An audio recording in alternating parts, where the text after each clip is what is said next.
বাংলাদেশ বিমানের যেটা নিয়মিত ফ্লাইট, যেটা কমার্শিয়াল ফ্লাইট, সেইটাতেই উনি আসছেন এবং সেটা ল্যান্ডিং টাইমটা 11:55 ঢাকা বিমানবন্দরে, 12টাই বলতে পারি আমরা। আমাদের সকল সংগঠনের, বিএনপি সহ সকল অঙ্গ সংগঠনের সকল নেতাকর্মীকে আমরা ইনস্ট্রাকশন দিচ্ছি কিভাবে তারা 24 তারিখের রাতের মধ্যে অথবা 25 তারিখের সকালের মধ্যে তারা আমাদের প্রিয় নেতাকে স্বাগত জানাতে ঢাকায় আসবেন। জনাব তারেক রহমানের স্বদেশ, ঐতিহাসিক স্বদেশ প্রত্যাবর্তন উপলক্ষে আমরা যে অভ্যর্থনা কমিটি গঠন করেছি, তার আহ্বায়ক এবং সদস্য সচিব জনাব রুহুল কবির রিজভী এবং মিডিয়া সেলের প্রধান জনাব পাবেল, ডাক্তার পাবেল, আমরা আরও সংশ্লিষ্ট যে কয়েকজন আছে, আমরা সিকিউরিটি টিমের প্রধান সহ ব্রিগেডিয়ার সাম সহ সরেজমিনে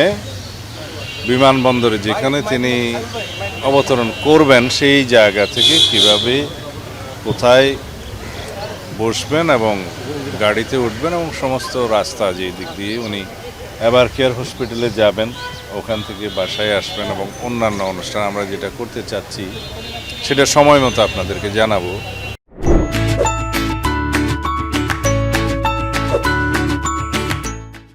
সেগুলো সরেজমিনে আমরা একটু পরিদর্শন করে এবং সংশ্লিষ্ট সকল কর্তৃপক্ষের সাথে একটু সমন্বয় করতে গিয়েছিলাম। আর নিরাপত্তার বিষয়টি আলাদাভাবে সরকারের সংশ্লিষ্ট মহলের সাথে, সব বিভাগীয় প্রধানদের সাথে আমাদের নিরাপত্তা টিমের যিনি প্রধান এবং অন্যান্য সদস্য আছেন তারা সমন্বয় করছেন বেশ কয়েকদিন থেকে। সরকারের পক্ষ থেকে আমরা বেশ সহযোগিতা পাচ্ছি এবং আমরা সারা দেশের আমাদের সমস্ত জেলা পর্যায়ে, উপজেলা পর্যায়ে, ইউনিয়ন পর্যায়ে পর্যন্ত আমাদের সকল সংগঠনের, বিএনপি সহ সকল অঙ্গ সংগঠনের সকল নেতাকর্মীকে আমরা ইনস্ট্রাকশন দিচ্ছি কিভাবে তারা 24 তারিখের রাতের মধ্যে অথবা 25 তারিখের সকালের মধ্যে তারা আমাদের প্রিয় নেতাকে স্বাগত জানাতে ঢাকায় আসবেন। এর মধ্যে সারা দেশের সমস্ত জনগণের মধ্যে ব্যাপক উৎসাহ উদ্দীপনা আছে। দীর্ঘ 17 বছরের কষ্টের নির্বাসিত জীবন শেষে আমাদের এই দেশের গণতন্ত্রের রক্ষা কবচ, আমাদের আগামী দিনের, আগামীর বাংলাদেশের যিনি নেতৃত্ব দেবেন ইনশাআল্লাহ।